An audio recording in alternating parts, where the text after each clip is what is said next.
Cooper Marchie here. Well, this is a different type of story, but I need to keep you all on your toes and keep you educated. And it's really more of advice. In fairy tales and many folklore stories, the frog is the main creatures that appear. Whether the frog is being kissed to turn into a prince, or the frog's eyes are being boiled in a pot and stirred by a witch, there are many different frog myths that are constantly floating around in all sorts of different stories. By far the most popular use of a frog in a movie and or book was the famous kissing a frog to become a prince.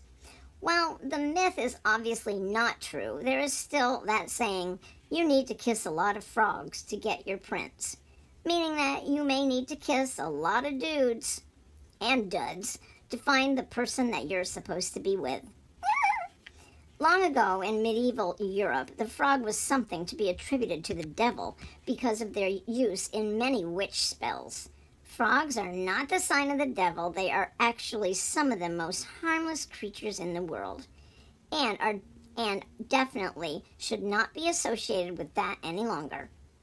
Another misconception about frogs is the fact that if you touch one, you will develop warts instantly. Warts have now been proven to be caused by human internal viral infection, but way back when, toads and frogs were handled by glove-wearing humans or not handled at all. While frogs have gotten a bad reputation a lot of the time, there are still quite a few countries and cities that hold the frog up high. For instance, Egyptians take the frog as a symbol of life and fertility, since millions of them were born after the inundation of the Nile. They had many different myths about there being a frog goddess named Higet, which means frog in Egyptian. Higet was essentially a woman's body with a frog's head, and this goddess was highly respected and sought after, even though she was just a myth.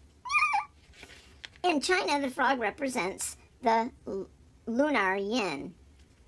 They have even created a frog spirit, Qianghua Shen, which is associated with healing and good fortune, which is one of the main reasons why you will see a lot of frog relics around businesses and in homes.